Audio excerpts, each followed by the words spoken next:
¿Qué son los bienes públicos? Cuando escuchamos la palabra bien público, pensamos en el metro, el alumbrado público, los parques y canchas públicas, monumentos, museos, universidades, entre otros. Esto es parcialmente cierto, pero en economía se utiliza una noción muy particular de bien público que tiene implicaciones de política pública y de privatizaciones.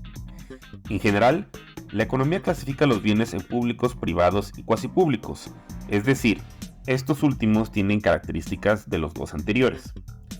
Los bienes públicos tienen dos características esenciales que los definen. No hay rivalidad en su consumo, es decir, que si una persona lo utiliza, otra persona también puede hacerlo. Y la segunda característica es que no es posible excluir a otra persona de su consumo o su goce. Un ejemplo clásico de un bien público puro es el sol, ya que todos en la Tierra lo disfrutamos y no es posible excluir a nadie de su goce. Es imposible ponerle un precio a los bienes públicos y por lo tanto venderlos. En Los Simpsons, Mr. Burns bloquea al sol para vender más electricidad, pero al menos hasta ahora no existe esa tecnología.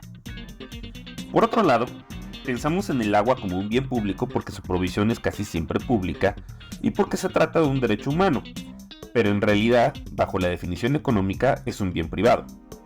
El agua es bebida por una persona, pero no por otra.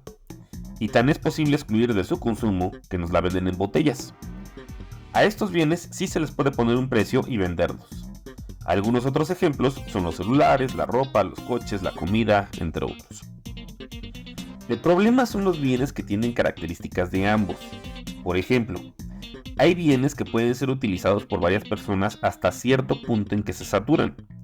Este es el caso de los cines, escuelas, parques de diversiones, carreteras de cuota, aeropuertos, el metro, las redes de internet y la red eléctrica, entre otros. Generalmente, este tipo de bienes tienen una pluma, taquilla, cerca o algún otro mecanismo que hace posible excluir de su consumo a otras personas precisamente para evitar que se saturen. En algunos casos, se utilizan precios diferenciados para administrar la demanda.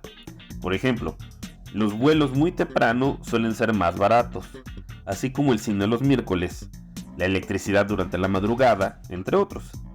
En cambio, la electricidad y las vías de cuota en las llamadas hora pico son más caras.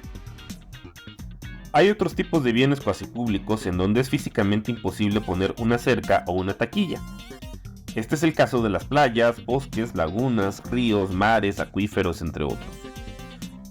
Sin embargo, sí hay rivalidad por su utilización, ya sea por la extracción de minerales, agua, madera, peces, petróleo o para poner hoteles. A este tipo de bienes se les conoce como comunes, ya que muchas veces son propiedad comunal como los ejidos y las pesquerías. Son los bienes cuasi públicos los que se han privatizado como fuente de acumulación de capital durante los años del neoliberalismo.